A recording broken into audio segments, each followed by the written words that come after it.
The sprawling gardens of Frogmore Cottage were utterly serene and lush with fragrant summer blooms. But inside the picturesque estate, a storm of anguished betrayal and heartbreak was unfolding with devastating intensity.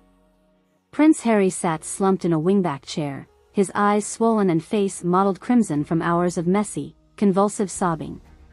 On the ornate coffee table in front of him was the source of his profound devastation, a collection of incriminating documents and incontrovertible evidence compiled by none other than his own cousin, Princess Beatrice. Every shuddering inhale felt like Harry was trying to breathe through a pillow soaked in kerosene. His heart pounded with unbearable ferocity, the percussion of thunderous emotional trauma threatening to shatter his very ribcage. With trembling hands, he picked up the damning folio once more, reading through it in hopes that the words would somehow unstitch themselves from reality.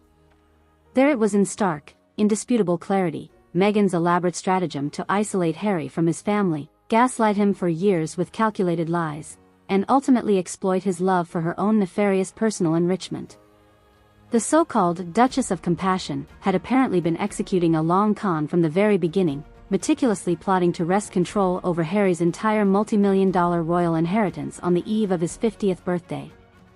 His wife's handwritten notes, emails, and suspicious financial records detailed her depraved scheme down to the last insidious particular. Harry felt fresh waves of nausea and dizziness crash over him as he absorbed every new scandalous revelation, confirming his worst fears and insecurities about the depth of Meghan's duplicity. Oh God, how could I have been so incredibly blind? Harry rasped out loud in a tremulous croak, his voice hoarse from emotional battering. Hot tears poured down his face once more, splashing the folder's pages with remorseful agony. Beatrice was right all along. They all tried to warn me, but I spurned them like a fool. Just then, the unmistakable sound of the manor door's opening echoed from down the hall. Panicked footsteps rapidly approached as Meghan rounded the corner in a flustered storm of chaos, disheveled auburn locks spilling across her face. Harry! Are you in here, love? I've been out of my mind looking everywhere for. The Duchess' voice instantly trailed off when she saw the apocalyptic state her husband was in. He glared back at her through eyes brimming with betrayal, anger, and emotional devastation. Her entire body tensed up as soon as she noticed the incriminating folio clutched in Harry's clenched fist. You! He uttered in a phlegmy whisper choked with revulsion and disbelief. All these years of professing your unconditional love and loyalty to me were nothing more than vicious lies?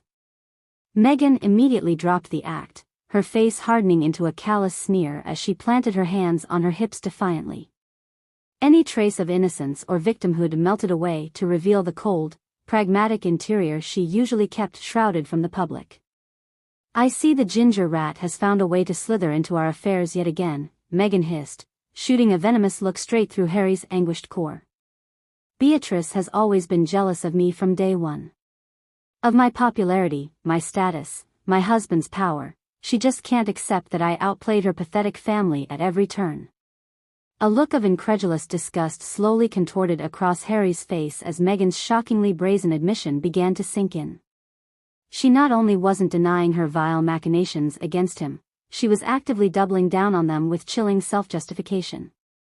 You monstrous succubus. Harry choked out, his voice rising into a booming roar fueled by volcanic, scourging rage. I gave up everything, my entire bloody life and birthright, for you. And all this time, you've just been plotting to fleece me and rob me blind the instant you got your greedy claws into my money?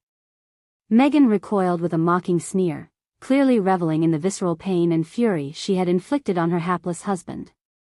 Really, Harry, you're being so insufferably dramatic, she taunted with serpentine menace. After all the years of gaslighting and torment your toxic family put me through, you didn't really think I would just let them snatch away the one thing I've earned, did you? The power, the status, and yes, the goddamn money? Harry shook his head in numb disbelief, unable to process the sociopathic depravity his own wife was admitting to with such unapologetic belligerence.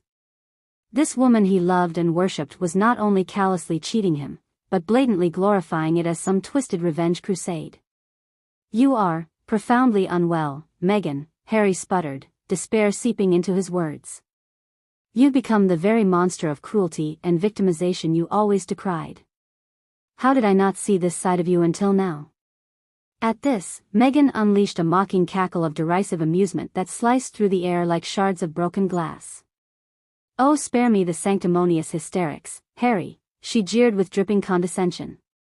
After the lifetime of soulless privilege and oppression you were born into, you were practically primed to be gaslit by the first tough older woman wily enough to manipulate your pathetic white savior complex. She abruptly leaned in towards Harry, her mouth curling into a venomous sneer of pure hatred as she closed the gap with intimidating intensity. Face it, Harold, your desperate need to be loved and relevant made you a perfect, pathetic man-child mark from day one, Meghan hissed with obscene relish through gritted teeth.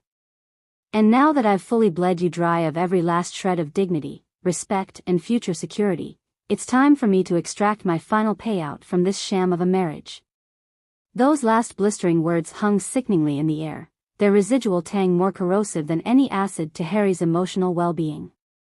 For several endless moments, the two stared at each other in utterly horrified shock, one physically recoiling from the sheer toxicity he had been breathing in for years, the other savoring her twisted victory with triumphant malice. Then, as if all the ligaments holding his body upright were abruptly severed, Harry felt his entire physique crumple underneath him. A guttural scream of primal anguish and disbelief tore from his throat as he collapsed to the floor, unrestrained sobs of emotional immolation racking every fiber of his being. "No!" he howled at the top of his lungs, writhing on the hardwood in a crumpled, broken heap. The overpowering sense of emotional ruination that his tormentor had gleefully flaunted proved too visceral to process through any semblance of stoic dignity any longer. Harry could only pound his fists against the unforgiving floor in devastating surrender as every bulwark of denial and hopeful self-deception came violently undone. His anguished screams and blubbering descended into a formless cacophony of abject brokenness and shame, the profound vulnerability that his monster bride had meticulously stripped away on full display. "You've ruined me, you vulture, you cursed fucking witch."